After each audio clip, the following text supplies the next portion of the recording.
بسم الله الرحمن الرحيم الحمد لله حمدا كثيرا طيبا مباركا فيه وصلى الله على نبينا محمد وعلى آله وأصحابه وسلم تسليما كثيرا أما بعد.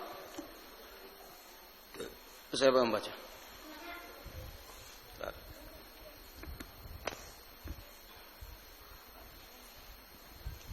أعوذ بالله من الشيطان الرجيم بسم الله الرحمن الرحيم قل أعوذ قل هو الله أحد الصمد لم يلد ولم يولد ولم يكن له كفوا أحد. Durham baca hadis baca sini. Baca hadis. Siapa yang baca hadis? Kamu baca sini. Baca. Ayo sini, baca. Kamu baca ini. Kenapa enggak mau? Ayo cepat baca sini. Sini. Enggak boleh malu-malu kalau ilmu. Sini cepat baca.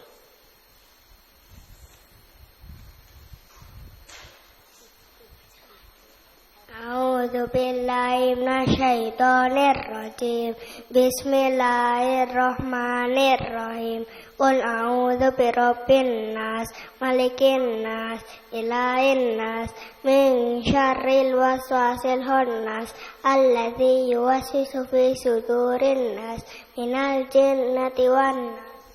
Siapa yang baca hadis? Sini.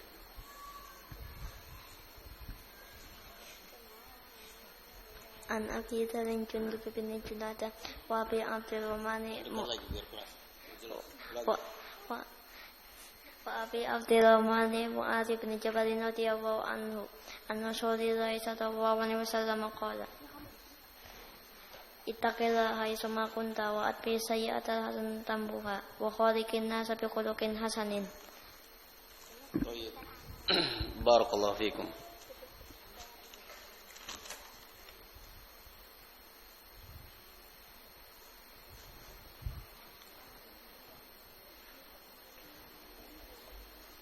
Saya panitia pembagian hewan kurban. Hewan kurban yang benar nulisnya pakai qaf apa pakai kaf ya? Jangan diam semuanya. Yang biarkan yang ahli sastra. Pakai kaf apa pakai q ya, kawan? Nulisnya? Di Indonesia? Pakai q. Hewan kurban. Bukan kaf. Gitu ya. Bukan bahasa Arab ini korban.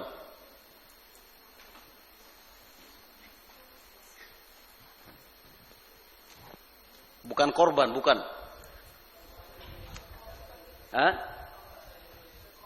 Pakai K kan? Bukan Q kan? Enggak, maksud saya sebagian khutbah kadang tidak bisa membedakan antara Q dengan K, sehingga dikatakan hari ini adalah hari dinamakan Idul Qurban. Dianggapnya bahwa kurban itu adalah bahasa Indonesia, yakni hari berkorban. Bukan itu maksudnya. Kurban itu artinya taqarrub ilallah, mendekatkan diri kepada Allah Subhanahu wa taala. Dengan apa? Dengan mengorbankan apa yang dicintainya. Taqarrub. Bukan korban. Kalau korban bahasa Indonesia pakai K. Sama dengan makam. Allah mengatakan wattakhidhu min maqami Ibrahim musalla, maqam. Pakai apa ya, kawan? Pakai qaf, pakai q, maqam. Diartikan oleh orang Indonesia pakai K, makam. Ini buktinya Allah memerintahkan kita sholat di makam Ibrahim. Makam itu di Indonesia kuburan. Berarti boleh sholat di kuburan. Salah paham, mas. Bedakan makom dengan makam. Makam itu bahasa Indonesia. Makom itu bahasa Arab. Pakai Q atau pakai qaf. Maqam artinya tempat berdiri. Qama yaqumu qiyaman wa iqamatan wa muqaman wa maqaman, tempat berdiri. Tempat berdirinya Nabi Ibrahim tatkala membangun Ka'bah, bukan makam Ibrahim. Allah barik fikum. Itu yang kita ingin perjelas. Wallahu alam, apa entah pakai Q dalam bahasa Indonesia atau pakai K, wallahu alam, yang jelas jangan sampai salah paham. Thayyib. Saya mendapatkan upah berupa uang, daging dan kulit. Yang saya tanyakan, bolehkah saya menjual kulit tersebut dan uangnya digunakan untuk keperluan saya? Seperti yang pernah kita jelaskan ya ikhwan, kalau masalah upah wajar. Kalau masalah upah wajar karena memang capek, orang kerja membutuhkan upah. Fabarakallahu fikum. Adapun yang jadi masalah di sini adalah mendapatkan daging. Mendapatkan daging sebagaimana Aisyah radhiyallahu anha dan sebagian para sahabat, fakunna nu'tihim min indina. Berikan dari bagianmu. Artinya diberikan dari bagian, jangan dirangkaikan dengan bagian di fuqara, tetapi disisihkan memang bagian dari orang yang berkorban. Artinya dia bukan termasuk dalam jajaran fuqara, tetapi memang disisipkan, dikhususkan atau diambilkan dari bagian tersendiri. Memang untuk sebatas kebutuhan dia. Adapun kulit, barakallahu fikum, seperti yang pernah kita jelaskan, kembali kepada urf, kembali kepada kebiasaan. Kalau memang udah biasa dibuang seperti itu, nggak ada gunanya daripada nggak dimanfaatkan. Fana'am. Nah, Rasulullah SAW an idha'atil mal, atau Rasulullah SAW membenci menyia-nyiakan harta. Nggak ada masalah. Tapi kalau orangnya yang berkorban mengatakan saya nggak ridha pokoknya kecuali dibagi semua, kulitnya, kepalanya semuanya dibagi, jeroannya semuanya dibagi, maka ini berarti miliknya dia. Tapi kalau memang urufnya kita udah biasa seperti itu, orang yang dibagi adalah daging sama isinya, sama isi perutnya, biasanya jeroannya, tidak ada masalah ya. Barakallahu fikum. Karena kemungkinan kulit juga kalau dibagikan kepada fuqara al-masakin dibuang, nggak ada gunanya. Fana'am. Lebih afdal manakah daging kurban itu? Nah, ini tulisannya ada dua. Tadi pakai Q, sekarang pakai K. Rupanya orang yang nulis juga ragu-ragu. Lebih afdal mana yang rajih ya ikhwan? Pakai Q apa pakai F ini? Yang sastra Indonesia. Gimana? Pakai Q apa pakai K? Nulisnya. Pakai Q. Oh, jadi korban sama korban gitu. Gitu. Tapi ini sama-sama sih korban sama kurban, nulisnya sama-sama. Yang satu Q, yang satu K. Ini insya Allah dicari yang ahli sastra Indonesia, dicari insya Allah. Lebih afdal manakah daging kurban itu diberikan kepada ikhwan atau tetangga masjid? Berikan kepada fuqara yang ada di sekeliling, yang ada di sekelilingmu yang memang menunggu. Tetangga tahu bahwa di masjid, misalnya di Masjid Ali atau di masjid mana menerima kambing kurban, mereka sudah mengharapkan bagian, ternyata enggak bagian. Yang kebagian orang jauh, enggak boleh, berikan orang yang di sekelilingnya. Dan ini termasuk al-ihsan ilal jiran. Saya mendapat informasi dari radio RCA yang mana telah mendapat berita langsung bahwa wukuf di Arafah pada hari Sabtu melalui Mahkamah Agung Saudi Arabia. Yang saya tanyakan, bolehkah puasa 1 hari atau puasa Arafah saja? Puasa 1 hari atau puasa Arafah saja? Apa maksudnya? Maunya puasa apa ya kawan maksudnya? 8 sama 9. Terus yang ditanyakan puasa 1 hari aja, Arafahnya aja. Tidak ada masalah ya. Rasulullah SAW puasa 1 hari. Rasulullah SAW puasa 1 hari. Oh, mungkin itu yang dimaksud. Mungkin itu barakallahu fikum, yakni kaitannya dengan hari Sabtu, mungkin larangan puasa hari Sabtu. Mungkin itu yang dimaksud. Fana'am. Naha Rasulullah sallallahu alaihi wasallam an shaumi yaum sabt illa an yasuma yawman ba'dah atau yawman qablah. Maksudnya mengkhususkan ya ikhwan. Larangan mengkhususkan hari Sabtu puasa. Tidak pernah puasa kecuali hari Sabtu. Pas hari Sabtu puasa. Wah, di sini kita enggak mengkhususkan sama sekali, melainkan pas bertepatan dengan Arafah. Melainkan pas bertepatan dengan Arafah. Itu yang dijelaskan oleh para imam, para ulama, Syekhul Islam dan yang lainnya. Yang dimaksud adalah takhsis, mengkhususkan. Fana'am. Di antara dalil yang menunjukkan bahwa larangan puasa hari Sabtu adalah larangan mengkhususkannya adalah hadis Abdullah bin Amr bin Al-As tentang perintah Rasulullah sallallahu alaihi wasallam puasa Daud. Puasa Daud 1 hari puasa, 1 hari berbuka. Secara otomatis di dalam pergiliran hari sewaktu-waktu akan kena jatuhnya hari Sabtu. Suatu saat kenanya hari Ahad, terus seperti itu. Puasa Daud. Dan Rasulullah tidak mengecualikan kecuali hari Sabtu jangan, enggak. Rasulullah mengatakan demikian. Dan juga di dalam hadis Abu Hurairah atau dalam hadis yang lainnya Rasulullah sallallahu alaihi wasallam memerintahkan kita puasa Ayyamul Bid. Hari-hari di mana bulan purnama di tengah, yakni 13, 14, 15. Dan kita maklum yang namanya 13, 14, 15 yakni bulan Hijriyah bisa jadi jatuhnya kadang hari Sabtu, hari Ahad, hari Jumat, bisa jadi seperti itu. Bisa jadi hari apa aja. Demikian juga hadis Abdullah bin Amr bin Al-As, Rasulullah memerintahkan kepadanya untuk puasa 1 hari dan berbuka 2 hari. Sehingga berarti larangan puasa hari Sabtu ya ikhwan barakallahu fikum, yang dimaksud adalah mengkhususkan puasa hari tersebut untuk puasa. Di hari yang lainnya tidak puasa, tatkala hari Sabtu puasa. Ini yang terlarang. Ini yang terlarang, barakallahu fikum. Fana'am.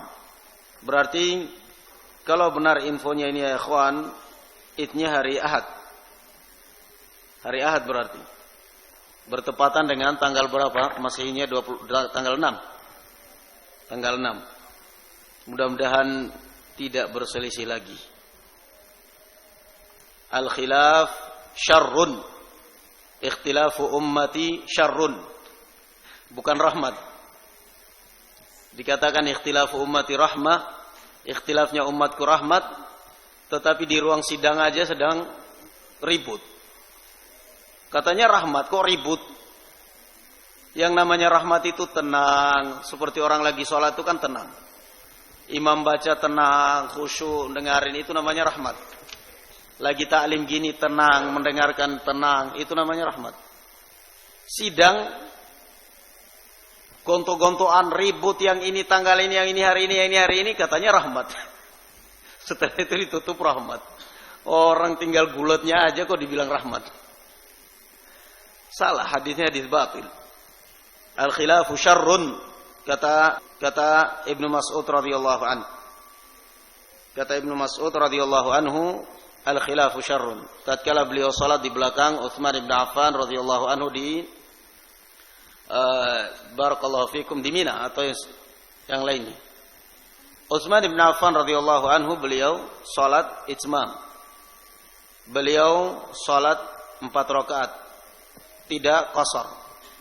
Ibnu Mas'ud radhiyallahu anhu berpendapat sebelumnya wajib qasar.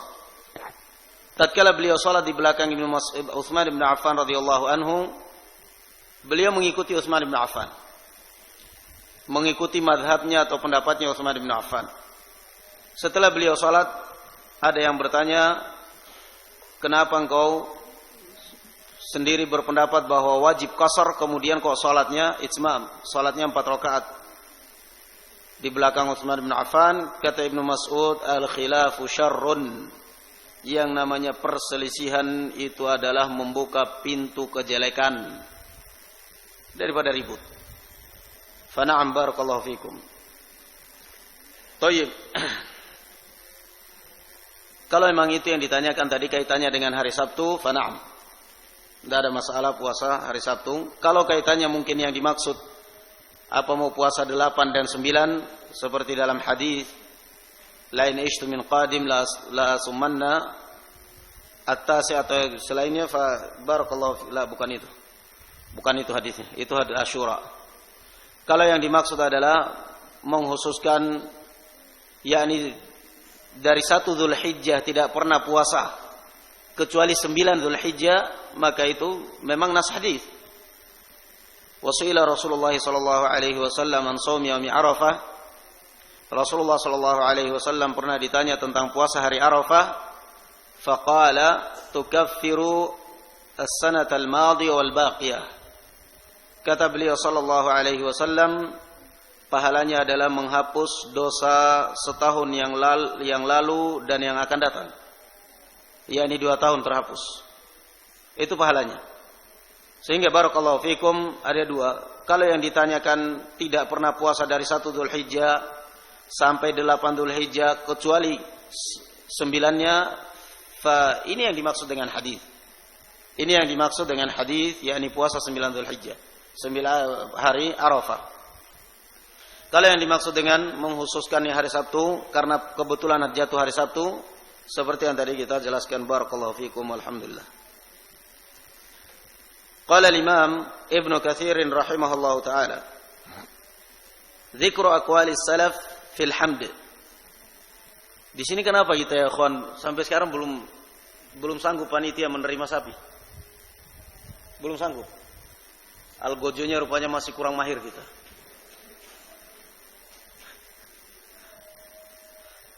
Yang lain Masya Allah banyak, hatta sapi diterima. Kita jangankan dikasih onta, sapi aja nggak sanggup. Rupanya algojonya kita masih kurang mahir. Insya Allah nanti ada algojo. Tapi insya Allah barangkali ada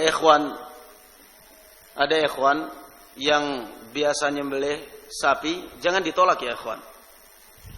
Artinya kalau ada dari ikhwan kita yang sanggup, yang siap membantu, dan ada yang mau nitipkan sapi, jangan ditolak. Insya Allah ada aja. Kan yang penting potongnya aja kan. Potong mati, habis itu cuman ngulitin, insya Allah banyak orang. Rame-rame dikulitin juga gak apa-apa. Cuman biasanya motongnya yang agak sulit. Fanam. Insya Allah kalau ada ikhwan yang hatta bukan dari panitia, yang memang punya keahlian, ikhwan mungkin dari panitia Idul Adha, tahu ada yang biasa menyembelih, labas diterima kalau ada yang nitip sapi. Kalau ada yang menitipkan sapi. Oke, kalau seperti itu. Enggak apa-apa kan? Enggak apa-apa. Orang barangkali tetangga kita juga membutuhkan daging sapi, pingin makan sapi mereka. Insya Allah diterima. Kalau onta? Kalau onta sepertinya enggak ada yang bakal nitip. Al-Mim sapi diterima insya Allah, jangan ditolak. Orang mau nitip kambing, nitip sapi diterima. Masa banyak ikhwan satu Tegal ini, kalau daurah satu masjid penuh nggak ada satupun yang bisa motong sapi. Kumpul aja 20 orang kalau gitu, 5 orang megang kakinya, megang ininya terus potong. Insya Allah bisa, jangan ditolak insya Allah. Kalau ada yang nitip sapi diterima. Sudah kita jelaskan kemarin di khutbah Jumat. Yang paling afdal adalah onta. Kalau nggak mampu onta, sapi. Kemudian yang terakhir baru kambing. Kita milihnya yang paling kecil untuk menampung al-sadaqah atau al-dhuhiyahnya kaum muslimin. Fa insyaallah taala la bas, terima aja, sapi tetap diterima. Dan itu insyaallah mulai tahun ini pokoknya sapi diterima. Sapi diterima, kalaupun dari panitia nggak bisa, insya Allah ada orang yang sanggup nyembelih. Ada orang yang sanggup nyembelih. Banyak algojo di sini kok. Thayyib, barakallahu fikum. Kalau nggak bisa juga, nggak ada yang bisa, nanti mungkin nyawa polisi satu minta ditembakin pak. Sembelih pakai pistol aja sudah. Tembakin aja, Pak. Bismillah, tembak, mati udah, sembelih habis itu. Tapi insyaallah ada aja insyaallah ya ikhwan. Al-muhim jangan ditolak. Yang mau nitip sapi ndak maafi syai. Jangan ditolak. Thayyib. Qala al-Imam Ibnu Katsir rahimahullahu taala, dzikru aqwalis salaf fil hamd. Berkata al-Imam Ibnu Katsir rahimahullahu taala dalam tafsirnya, keterangan tentang ucapan para immatus salaf yang berkenaan dengan alhamdulillah, yakni menunjukkan besarnya makna atau dalamnya makna kalimat ini alhamdulillah, sehingga butuh dibukukan atau dijadikan bab tersendiri oleh Imam Ibnu Katsir rahimahullahu taala. Bagaimana keterangan atau ucapan-ucapan para salaful ummah tentang alhamdulillah. Qala al-Imam Ibnu Katsir rahimahullahu taala, qala Ibnu Abi Hatim, حدثنا أبو معمر القطيعي حدثنا حفص عن حجاج عن ابن أبي مليكة عن ابن عباس رضي الله عنهما قال عمر قد علمنا سبحان الله ولا إله إلا الله فما الحمد لله فقال علي كلمة رضيها الله لنفسه. Umar bin Khattab berkata, kami telah mengetahui makna subhanallah dan juga makna la ilaha illallah. Lalu apa makna alhamdulillah? Kata Ali bin Abi Thalib radhiyallahu anhu, kalimatun radhiyahallahu li nafsi, radhiyahallahu li nafsi. Ini adalah kalimat yang diridhai oleh Allah Subhanahu wa taala untuk dirinya sendiri. Artinya ini adalah kalimat yang dijadikan oleh Allah Subhanahu wa taala sebagai lambang keridhaannya terhadap hamba. Tatkala hamba mendapatkan nikmat mengucapkan alhamdulillah. Artinya ini adalah kalimat yang menunjukkan lambang daripada keridhaan Allah Subhanahu wa taala terhadap hamba. Kalau dia mengamalkan konsekuensinya. Wa rawahu ghairu Abi Ma'mar an Hafs faqala qala Umar li Ali wa ashabuhu indahu la ilaha illallah wallahu akbar qad arafnaha fama alhamdulillah qala aliyun kalimatun ahabbaha Allah li nafsihi wa radiyaha li nafsihi wa ahabba an tuqal. Allah sangat menginginkan dan sangat mencintai kalimat ini untuk selalu kita ucapkan. Selesai makan alhamdulillah, selesai melakukan suatu pekerjaan alhamdulillah.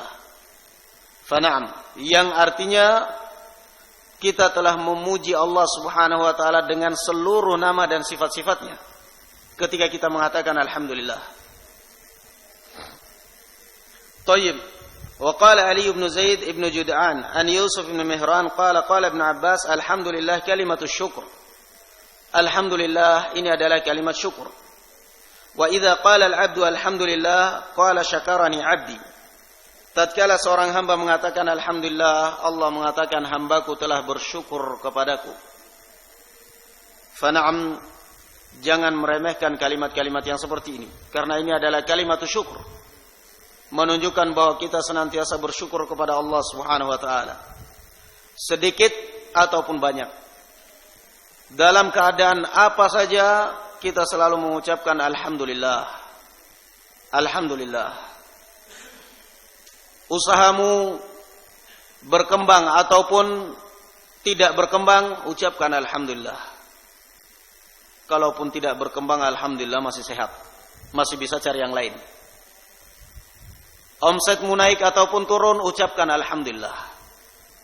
Kalaupun hari ini turun, alhamdulillah saya masih bisa mampu cari yang lainnya. Dan ternyata ada yang lebih sengsara. Sudah omsetnya turun, tokonya kebakaran. Berarti saya alhamdulillah. Lihat yang lebih sengsara, niscaya kamu akan senantiasa mengucapkan alhamdulillah. Niscaya kamu akan senantiasa mengucapkan alhamdulillah. Fana'am barakallahu fikum. Rawahu Ibnu Abi Hatim. Wallahu alam ya ikhwan, masyhur atau enggak, Yang masyhur yang sering bawa kisahnya itu kelihatannya Zainuddin MZ, Allahyarham. Kisahnya seorang yang buta. Seorang yang buta kelihatannya beliau ambil dari Israiliyat.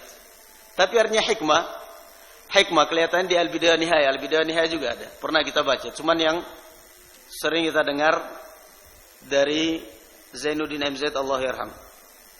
Seorang yang buta yang terus mengeluh, matanya dia ingin melihat orang sebagaimana orang lain melihat. Terus seperti itu. Ternyata suatu ketika negerinya atau perkampungannya diserbu oleh musuh secara tiba-tiba. Dan setiap orang yang bisa melawan, yang melihat, yang ini dibunuh semuanya. Kecuali yang cacat. Termasuk dia dibiarkan. Pada saat itu dia mengatakan betapa nikmatnya buta ini. Di saat itulah kemudian dia mengatakan betapa nikmatnya buta hari ini. Fana'am barakallahu fikum. Demikian yang namanya nikmat. Kita akan merasakan kalau kita melihat orang yang lebih sengsara. Fabarakallahu fikum. Alhamdulillah yang namanya seorang mukmin demikian. Thayyib. Di Al-Bidayah Nihayah Ibnu Katsir.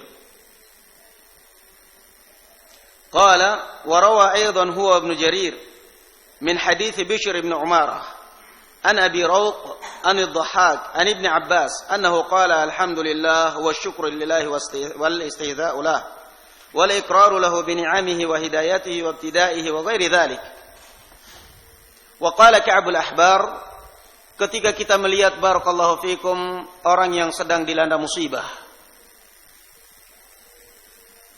ucapkan alhamdulillah, bukan alhamdulillah dia karena kena musibah, ini artinya hasad, tetapi artinya alhamdulillah Allah menyelamatkan kita dari musibah tersebut. Jangan kemudian bergembira, karena yang namanya musibah selama kita hidup di dunia terus mengancam. Sebagian orang kadang naudzubillah hasad, melihat saudaranya kena musibah, senangnya, gembira, meluapkan kegembiraannya, seakan-akan dia aman dari musibah. Tidak lama dia sendiri yang kena. Tidak seperti itu. Yang namanya muslim tidak seperti itu. Akhlaknya Rasulullah sallallahu alaihi wasallam, kata beliau, a'izzatin la barakallahu fikum harisun alaikum azizun alaihi ma anittum harisun alaikum bil mu'minina raufur rahim. Rasulullah sallallahu alaihi wasallam sangat merasa tertekan dan keberatan tatkala melihat musibah menimpa umatnya. Orang lain yang terkena musibah, Rasulullah sallallahu alaihi wasallam lebih merasakannya. Ini menunjukkan rahmah. Fana'am. Wa qala Ka'b al-Ahbar alhamdulillah sana'ullah wa qala Ad-Dhahhak alhamdulillah rida'ur rahman wa qad warada al-hadits binahwi dzalik. Sekarang hadis. Kalau tadi asar, sekarang hadis. قال ابن جرير حدثني سعيد بن عمرو السكوني قال حدثنا بقية بن الوليد قال حدثني عيسى بن إبراهيم عن موسى بن أبي حبيب عن الحكم ابن عمير وكانت له صحبة قال النبي صلى الله عليه وسلم berkata Nabi sallallahu alaihi wasallam, "Idza qulta alhamdulillahi rabbil alamin faqad syakarta Allah fazadak." Jika engkau mengatakan alhamdulillah rabbil alamin, maka engkau telah bersyukur kepada Allah dan Allah akan menambahkan nikmat tersebut padamu. Sanadnya dhaif jiddan hadis ini. Tetapi yang harus kita ingat juga barakallahu fikum ya ikhwan, selalu terbiasakan lisan kalimat ini, alhamdulillah. Betapa banyak orang yang terkadang mendapatkan nikmat lupa mengucapkan alhamdulillah. Gembiranya bukan main. Gembiranya, riangnya bukan main mendapatkan nikmat sampai lupa mengucapkan alhamdulillah. Tepuk tangan, menyanyi, syukuran, acara dari acara, pokoknya udah enggak mengatakan alhamdulillah. Habis itu bangkrut, hilang dalam waktu seketika. Wal'iyadu billah, karena tidak ada syukur nikmatillahi azza wa jalla. وقد روى الإمام أحمد بن حنبل حدثنا عوف عن الحسن anil Aswad bin Suraih qala qultu ya Rasulullah ala anshuduka mahamida hamadtu biha rabbi tabaraka wa ta'ala faqala ama inna rabbaka yuhibbul hamda. Wahai Rasulullah, maukah saya mengucapkan di hadapanmu kalimat-kalimat pujian yang biasa saya gunakan untuk memuji Rabbku tabaraka wa ta'ala. Faqala ama inna rabbaka yuhibbul hamd. Kata Rasulullah sallallahu alaihi wasallam bahwasanya Allah mencintai kalimat ini, hamd. Artinya kalimat alhamdulillah, kalimat pujian seperti ini hanya ditujukan kepada Allah Subhanahu wa taala, bukan kepada Rasul sallallahu alaihi wasallam atau kepada siapa saja. Fa na'am, sebenarnya barakallahu fikum, mulai dari awal kita melihat kalimat sangat sederhana. A'udzu billahi minasyaitonir rajim. Ini yang pertama, yang sangat sederhana. Bismillahirrahmanirrahim. Kalimat yang kedua yang sangat sederhana. Yang ketiga kalimat alhamdulillah yang sangat sederhana, yang kalau seandainya kita amalkan dan kita fahami dan kita resapi, cukup mewakili mantra kita. Mewakili mantra yang bayarannya 5 juta, 6 juta. Kok perasaannya enggak tenang, sepertinya dalam hati saya ada sesuatu, sepertinya ada yang ganggu, setiap mau tidur, setiap ini kok sepertinya ada yang ganggu ini semuanya. Ada. Sederhana, a'udzubillahi minasyaitonirrajim. A'udzubillahi minasyaitonirrajim. Tanpa bayar 5 juta. Enggak perlu bayar. Ada di dalam Al-Qur'anul Karim. Cuma karena sudah terlanjur diopinikan, sudah terlanjur dijajah pemikirannya, sehingga terkesan yang bisa menenangkan ini semuanya adalah paranormal. Tenangnya apa? Tenangnya kalau lagi dompetnya tebal. Kalau sudah kurang lagi, kembali lagi. Nanti 1 bulan, setengah bulan, kok kelihatannya nggak tenang lagi ya? Oh, perlu diperbaharui ini. Iya, udah habis masalahnya, amplopnya yang tadi. Jadi diacak-acak lagi, datang lagi. Nggak perlu.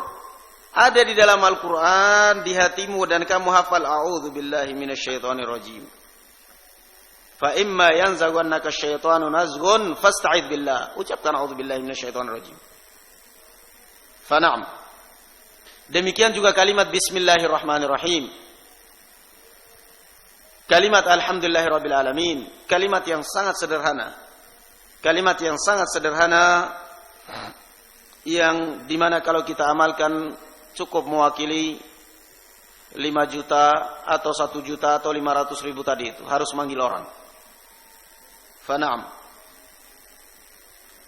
Warawahu an-Nasa'i, dan sebenarnya ya ikhwan barakallahu fikum, satu juga yang harus kita fahami.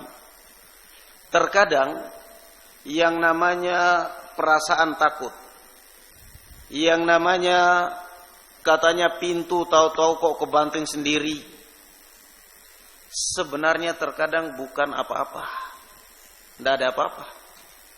Cuman karena perasaan takut yang menghantui hati kita, memang dasarnya takut hatinya, jiwanya lemah, atau mungkin karena dasar orangnya benci kepada seseorang. Ada orang benci kepada tetangganya. Benci kepada tetangganya. Hasad atau apa saja, benci. Bisa aja kemudian tidur terbawa mimpi, seakan-akan tetangganya ini masuk di depan di kintal di halaman rumahnya, kemudian gali tanah menanam sesuatu, besok sakit. Tuh, mesti tetangganya. Mesti si fulan. Sebenarnya bukan karena apa? Karena syaitan memasukkan perasaan takut di dalam hatinya, sehingga terus dihantui dengan perasaan seperti itu. Coba kalau misalnya dia lagi duduk di rumah, tiba-tiba pintu rumah kebanting. Orang yang memang pemberani, yang memang gak mikir, aneh juga pintu satu ini tiba-tiba ketutup sendiri. Jangan-jangan ada remote-nya atau apa ini. Santai aja dia. Tapi kalau orang yang memang dasarnya di dalam hatinya takut, mungkin karena habis nonton film kuntilanak, mikir terus, ada apa ya? Kalau angin kencang gak ada angin. Mesti ada apa-apa ini. Apa ya kira-kira ya? Terus mikir terus itu. Cuman pintu kebanting sendiri aja mikir nggak habis-habis. Padahal diikat. Padahal apa mungkin ada? Coba diramalkan. Diramalkan, setelah diramalkan tambah takut sekalian. Kata dukunnya, oh iya tadi ada yang masuk. Kalau orang normal, jangan-jangan yang masuk sampean, Mas. Saya nggak lihat kok sampean lihat. Mestinya seperti itu. Kok saya nggak lihat sampean lihat, jangan-jangan yang masuk suruhannya, anak buahnya. Kok saya nggak lihat, kamu lihat dari jarak jauh, jangan-jangan komputernya sampean di sini, internetnya di sini, atau radarnya di sini. Kalau orang paham, tapi ndak, justru tambah takut. Ya tolonglah Pak, jangan, bagaimana supaya keluar itu, supaya keluar amplop udah duit habis. Intinya perasaan takut.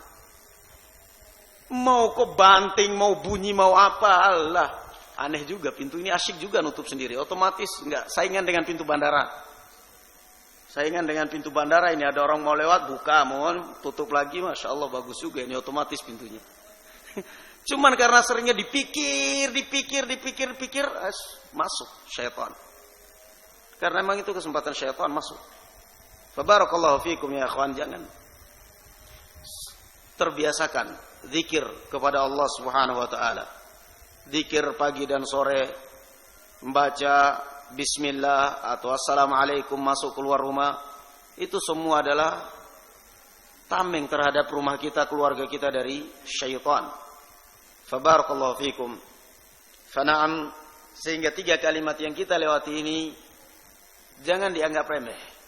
Kita sudah hampir sudah mau 2 bulan mungkin. Tafsir Ibnu Katsir kita mulai belum menyelesaikan 3 kalimat ini. A'udzubillahi minasyaitonirrajim sama bismillahirrahmanirrahim, kemudian alhamdulillahirabbil alamin. Belum selesai. Menunjukkan pentingnya makna daripada 3 kalimat ini. Berapa puluh lembar Al-Imam Ibnu Katsir membahas 2 kalimat ini. 3 kalimat ini menunjukkan betapa pentingnya makna-makna ini, dan juga lihat akibatnya tatkala sebagian orang meremehkan kalimat ini. Akhirnya pelariannya kepada dukun. Wal iyadu billah. Nas'alullah azza wa jalla an yahfazana min kulli su'in wa makruh. Wa sallallahu ala nabiyyina Muhammad wa ala ali Muhammad wa subhanakallahumma bihamdika la ilaha illa anta astaghfiruka wa atubu ilaik. Wassalamu alaikum warahmatullahi wabarakatuh.